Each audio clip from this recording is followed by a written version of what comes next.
ભાઈ ન હોય એવી ભાભીને એની નણંદોએ પણ ક્યારેય મેણા ન મારવા. ભાઈની એ લાડકીને 3 વખત એના ભાઈની રાહ હોય સાહેબ. એક ભાઈ બીજના દિવસે, એક આ બળેવના દિવસે, અને એક સાસરિયામાં ગયેલી એ બેનના ઘરે જ્યારે કોઈ પ્રસંગ આવે ત્યારે એના મામેરાના દિવસે આ 3 સમયે એના ભાઈની એ રાહ જોતી હોય છે. ભાઈ અને બહેનનો પવિત્ર નાતો, પવિત્ર બંધન, એક રાખડીનો એક કાચા સૂત્રનો તાતણો એને બાંધીએ અને એ બાંધીને કેટલા આમ ભરકથી ઓવારણા લેતી હોય એના વિધને.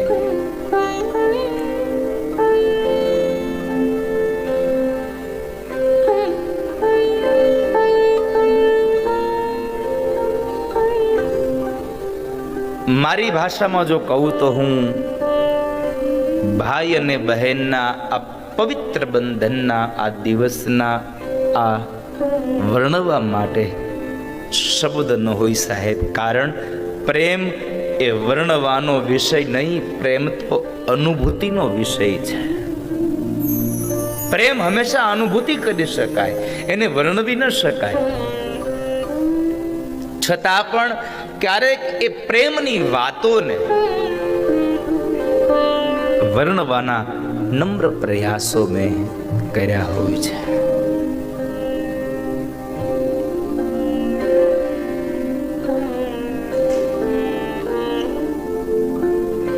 ગમે તેટલી દૂર હોય એ બહેન, કદાચ પહોંચી શકે એમ હોય તો પોતે રૂબરૂ આવે, અને ન પહોંચી શકે એમ હોય તો એક કવરની અંદર પોતાના ભાઈને એ રાખડી મોકલતી હોય છે. આજનો પવિત્ર બંધનનો નાતો,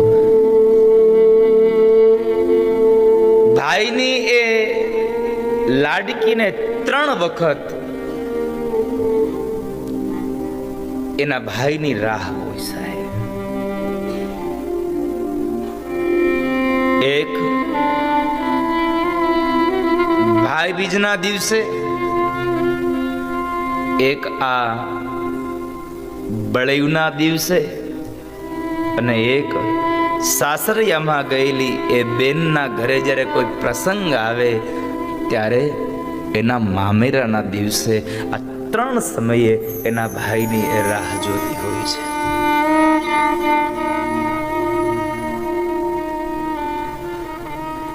પરિસ્થિતિ ગમે તેવી હોય સાહેબ, કદાચ સાસરું સારામાં સારું મળ્યું હોય, સાસરામાં કોઈ જાતની કમી ન હોય,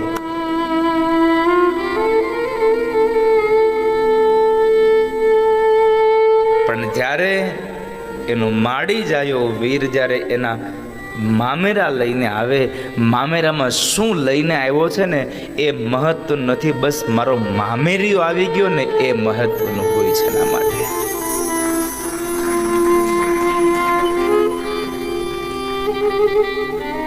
ભાઈ અને બહેનનો પ્રેમ તો બહુ પવિત્ર છે. આ પ્રસંગ માં લક્ષ્મીએ બલિરાજાને રાખડી બાંધી, માતા કુંતાએ વીર અભિમન્યુએ રાખડી બાંધી, ત્યાંથી આ પ્રસંગ ઉજવાતો રહે છે. એમાં ખાસ કરીને શાસ્ત્રના અને વિદ્વાનોના મત મુજબ આ પ્રસંગ બલિરાજાને જ્યારે માં ભગવતી મહાલક્ષ્મીએ રાખડી બાંધીને ભગવાનને છોડાવ્યા ત્યારથી આ પ્રસંગ ભારત વર્ષમાં ઉજવાતો રહે છે. કઈ એ ભાઈની સંપદા કે ભાઈની પાસેથી મને કંઈક પૈસો મળશે, ભાઈ મને કંઈક ઘરેણું લઈ દેશે, ભાઈ મને કપડાની જોડ લઈ દેશે, એના માટે કોઈ બેન ક્યારેય રાખડી નથી બાંધતી. બસ એના માટે તો એક જ વાત હોય છે, એ માગવા માટે નહીં, એ કંઈક આપવા માટે આવી છે. અને આપવા એટલું જ આવી છે કે મારા ભાઈની આયુષ્ય દીર્ઘાયુ બને, મારો ભાઈ બહુ નિરોગી રહે.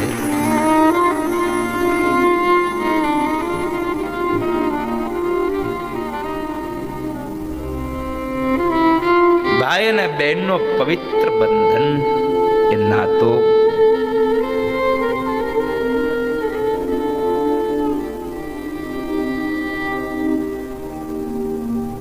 કેવા કેવા દાખલાઓ આપણા આ દુનિયામાં હોય છે. મારે એક વાત આ દુનિયાને ચોક્કસ કહેવી છે કે જે કોઈ દીકરીને પોતાનો માડી જાયો વીર નથી ને, એને કોઈ દિવસ બાપ મેળું ન મારશો. કારણ એ તમામ પ્રકારના મેણાઓ સહન કરી શકે છે, પણ જ્યારે એના ભાઈ નથી એટલે ભાઈ પ્રત્યેના કોઈ શબ્દો બોલાય ત્યારે દીકરી સહન નથી કરી શકતી હોતી. અને મેણા મારીએ ને તો એ મેણા કોઈ દિવસ ભૂલાતા નથી હોતા. આ મેણાની ગાંઠ એના હૃદયમાં લાગી જાય છે. મેણા ન મારશો.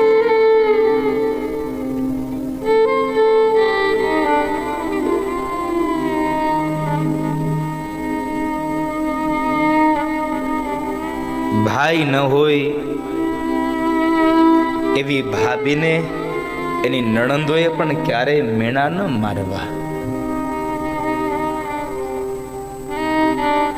કારણ કે આ તો કર્મની બધી બલિહારી છે.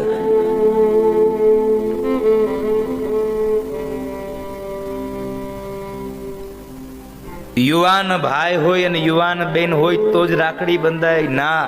વયોવૃદ્ધ થયેલી માવડિયું પણ એના વીરને, વયોવૃદ્ધ થયો હોય છતાં પણ એના વીરને રાખડી મોકલે છે સાહેબ.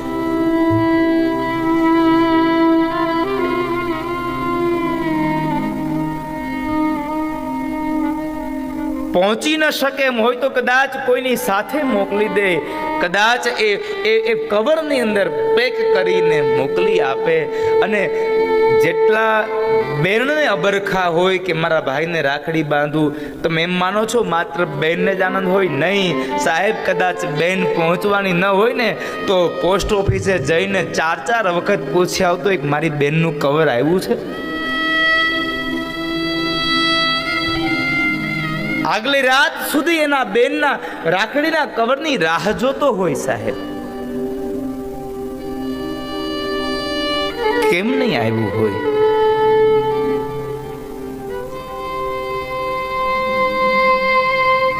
કદાચ બેણે રાખડી ન મોકલી હોય ને તોય એ ભાઈ એમ માનતો હોય કે કદાચ આ પોસ્ટ ઓફિસમાં ક્યાંક વહી ગઈ હશે, બાકી મારી બેને રાખડી તો મોકલી જ હોય સાહેબ. એમને ન રહી.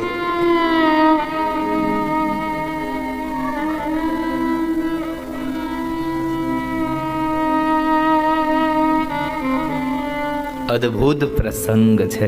આજે મને એક પ્રસંગ, હું ભાઈ અને બહેન વિશેનો એક બહુ સરસ મને આજે એક પ્રસંગ મળ્યો છે, એટલે હું લઈને આવ્યો. અને આ બનેલી સત્ય ઘટના છે.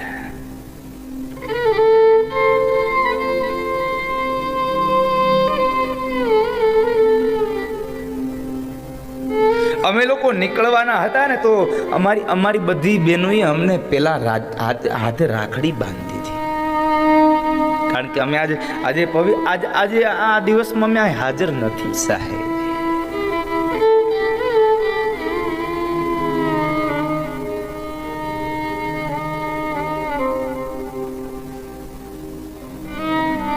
રક્ષાબંધનનો તહેવાર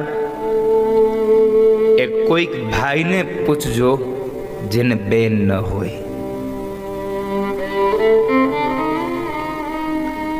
ગામ આખાની એ દીકરીઓ પોતાના ભાઈને જ્યારે રાખડી બાંધતી હોય અને ત્યારે એક ઊભો યુવાન જોતો હોય કે મારે જો મારી નાની બેન હોત ને તો કેટલી મને રાખડી બાંધતી હોત,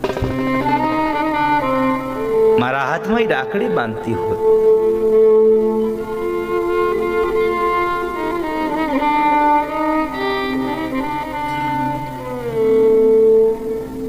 સત્ય ઘટનાનો એક પ્રસંગ છે. ભલે હિન્દુ ધર્મનો આ માણસ નથી, મુસ્લિમ સમાજનો આ પ્રસંગ છે સાહેબ. પણ મારે તમને ભાઈ અને બહેનના પવિત્ર બંધનનો નાતો કહેવો છે. ભાઈ અને બહેનનો કેટલો પ્રેમ હોય એની વાત મારે તમને કરવી છે. રંગોળી નદીના કિનારે પીપરાળી ગામ છે અને એ પીપરાળી ગામમાં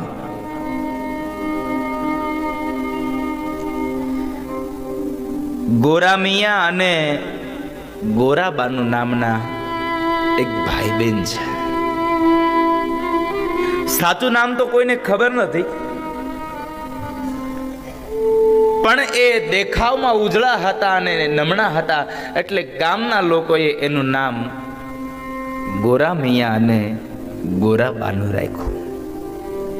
ભાઈ મોટો છે અને બેન નાની છે. ધીમે ધીમે સમય વ્યતીત થયો, પણ ભાગ્યની રેખાઓ એવી લખાયેલી બાપ કે નાનપણની અંદર આ બેન ભાઈ બે નાના છે અને એ સમયે મા બાપનું મૃત્યુ થાય છે. મા બાપ મૃત્યુ પામ્યા છે.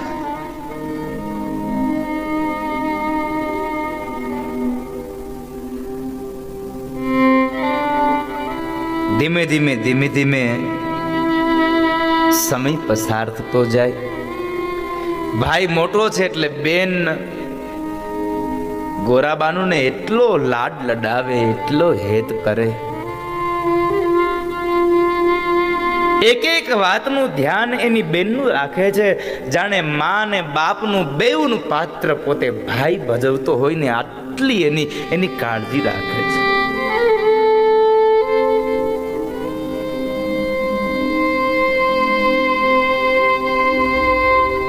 એક જાતની એને ખામી ન આવે.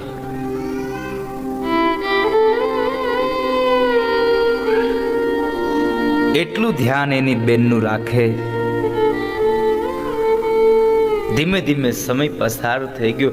બહુ સંક્ષિપ્ત કથા આપને કહું. 20 વર્ષની આવરદા ગોરામૈયાની થઈ એટલે એના પરિવારના જે સભ્યો હતા એમની ઈચ્છા થઈ કે હવે બસ આના લગ્ન કરી દઈએ.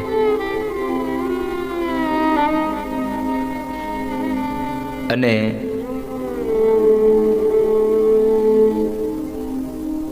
ગોરામૈયાના લગ્ન નક્કી થયા, એની સગાઈ થઈ, એની શાદી થઈ. પરણિતા પરણીને ઘરમાં આવી છે. એને સાંભળ્યું હતું કે મારો જેની હારે મારો લગ્ન થવાનો, મારી હારે જેનો વિવાહ થવાનો, એને એક બેન છે અને બહુ એને હેતથી રાખે છે. આવું સાંભળ્યું હતું, પણ ઘરમાં આવ્યું ને, એ ઘરમાં આવેલી પરણિતાએ આજે તો નજરે જોયું કેટલા લાડ લડાવે છે પોતાની બેનને. બહુ લાડ લડાવે. આ જોયું. એક વખતના સમયે બન્યું એવું, ગોરામિયાની બેન ગોરાબાનું આંગણામાં રમે છે અને ઓસરીના કોરે ગોરામિયા બેઠા બેઠા જુએ છે ની બેનની આ બધી રમતોને. અને એ સમય બરાબર એમના પત્ની ત્યાં આવ્યા છે. એને એમ હતું કે એમની બેન રમે છે ને તો ચાલ મારા પતિ સાથે થોડીક પ્રેમની વાતો કરી લઉં.